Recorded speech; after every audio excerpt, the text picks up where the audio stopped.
welcome to my April Empties video. It's gonna be a short one this month. I don't know what I was doing, but I guess I got busy. First up for books, we have Home by Marilynne Robinson. This is like a sequel to Gilead, which I read a little while ago, but it's more like the same series of events told from a different perspective. It's really moving. I think she does a really interesting job of having the characters like talk around stuff a lot, but in a way where then you like really kind of get to like the emotional meat of what's happening. Like it's an interesting kind of like contradiction there, but it's really good. It's really beautiful. I'd recommend it. I think there's 2 more books in the series, so I probably will read them eventually.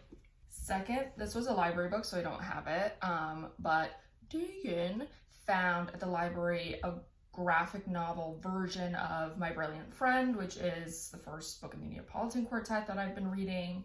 And so I read that. It was a really interesting graphic novel because it was like painted, I think. It was like maybe watercolor or some kind of painting, and like a really different style than your classic like silly or like superhero kind of comic.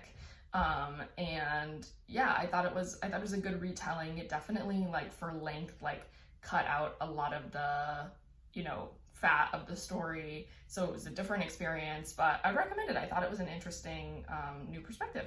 And then lastly for books, we've got Summer's End, which is in the Shady Hollow series. It's all sequels and remakes this month, guys. But I thought this was second in the series because I read the first one a while ago. Turns out it's 5th.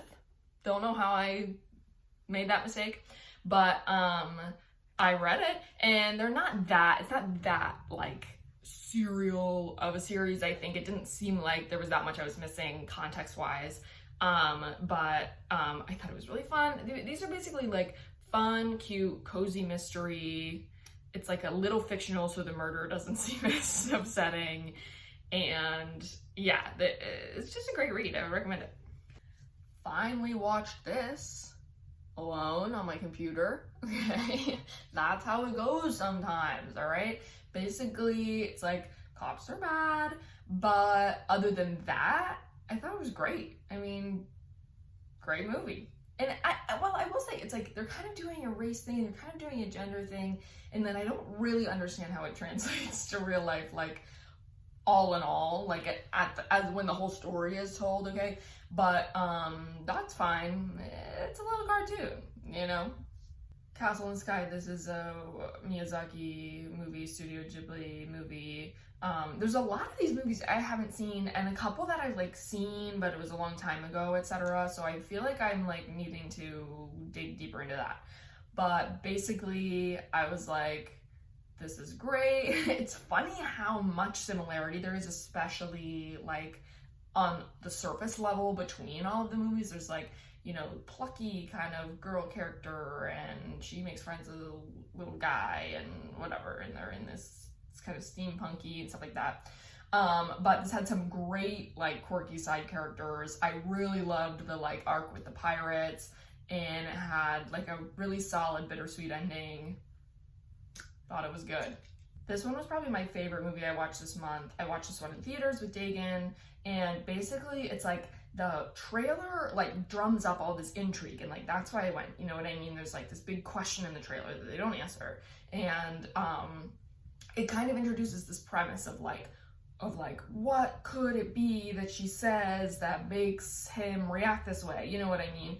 And basically, sorry if you haven't seen the trailer and you're confused, but and I thought that was a really interesting question of like, what could it be? I didn't know if they were going to answer the question. And then basically, very mild spoiler alert, they do answer it. And so the movie also is then like playing in this different space of like the actual truth of what it is, and really like digging deep into like the political and social kind of relationships that we have to like that specific scenario. So I thought that was really good, because I felt like if it was just like had the same kind of, if the movie had the same premise as the trailer, that it might get kind of old, but then they really kind of gave it like enough meat to sustain itself throughout the movie. It was very thought-provoking. It had like, it stirred some great conversation afterwards. And obviously Zendaya and Robert Pattinson are both great actors. I'm really you know, I enjoyed that they're in a lot of stuff. This one was also really, really good. I saw this in theaters with my family, who you probably are, JK, but because some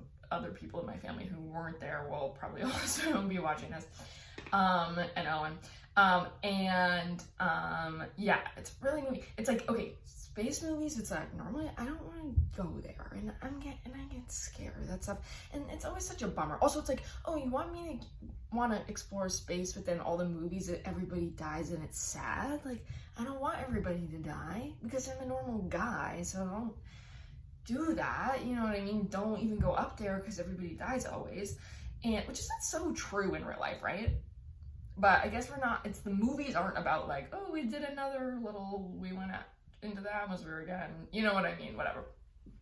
Basically, I like this because it was, even when you felt like, oh no, like something bad's gonna happen, like something really sad might happen, like the tone of it wasn't so defeatist, I feel, that a lot of space movies are. It was like hopeful, and there's like this journey that this guy goes on, like whether he makes it back or not, like he like grows as a person, and he like has all of these experiences. Puppet was really well done. Okay, I love practical effects. We don't do that so much anymore. CGI. No, go Jurassic Park mode. You know what I mean?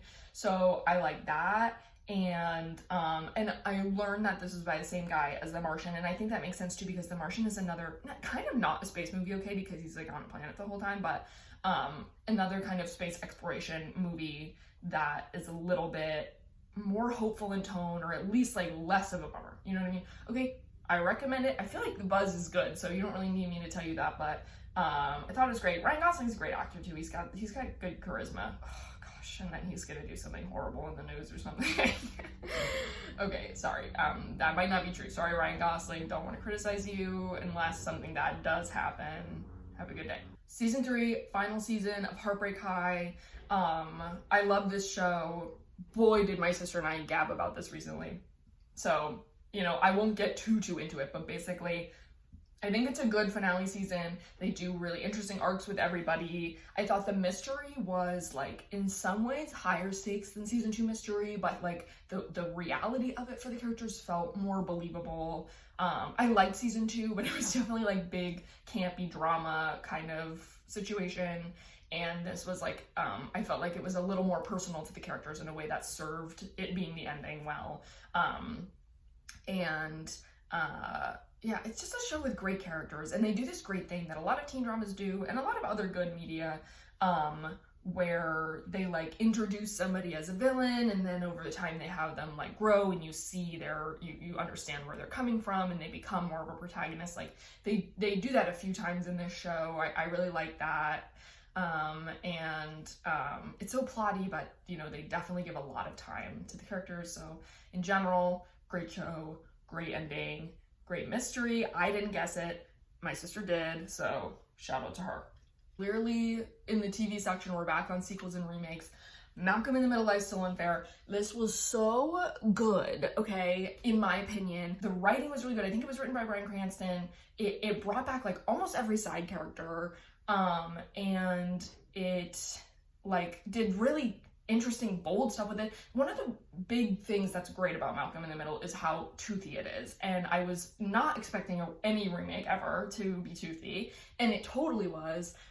There's lots of funny, surprising stuff. They add some like queer stuff in that I really liked, and basically, yeah, I thought it was great. I would recommend it if you like this show. Like, don't be scared to watch it, I think, because I don't know, I've heard some people didn't like it, so maybe you won't, but it's really funny. I think it's really true to the characters that are set up in the TV show, and I think they might make more of it if it does well, so I'm kind of hoping for that.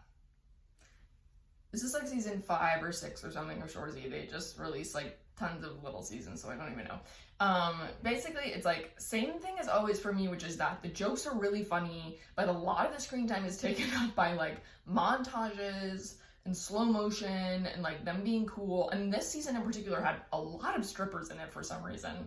Like I'm not so bought into the idea that these guys are cool, and so like that part falls a little flat to me, but like the humor of it just keeps me coming back. I think it's really funny, and it has a really unique kind of cadence to it, very similar to Letterkenny, made by the same guy, but in many ways, it's its own thing. Okay, and this is my legit last thing of this whole video is one goop. And I feel like I'm forgetting stuff. So next month, if there's a lot of things, then maybe it's because I forgot some stuff and I rolled it over, okay? But I probably just feel that way because it's a little stuff. I have jobs now, I get 2 jobs, and my roommates have jobs, so we don't watch movies together as much, and it's just like, capitalism tears you apart from your loved ones. Just kidding, we still see each other a lot, but basically, here's this lotion that I finished, and this is what I like about it. Okay, it worked, it was good, the lotion was good.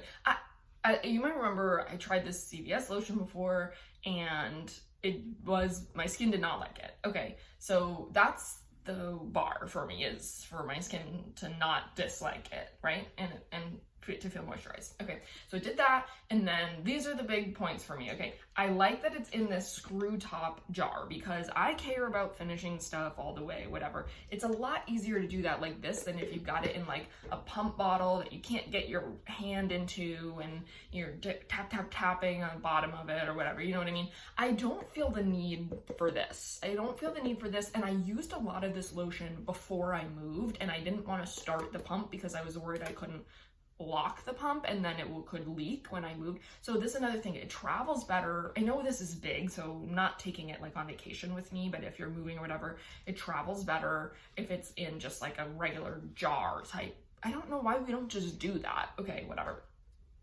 So I like the screw top lid, I don't need the pump, and is that it? I could have sworn. Oh, and I like that it's a bigger size thing because I'm gonna keep using lotion indefinitely, and it doesn't like spoil super quickly.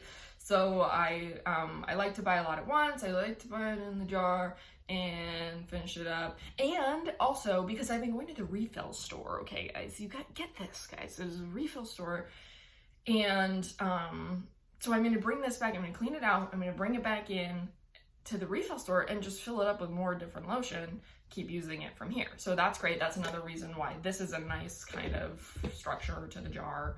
And so I like it. And also I'm thinking in future months, when I go to the refill store, I'll kind of keep track of it. And then that can be a section in my videos too. I just haven't paid a lot of attention to what I've gotten in the past, but I'll do a little section for these are the things I refilled because it's not so much an empty because it has new stuff in it, okay?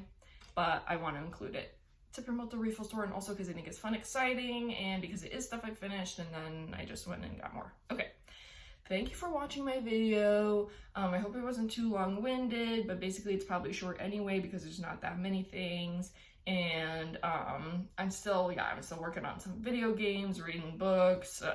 You'll see me next month with a whole brand new group of stuff.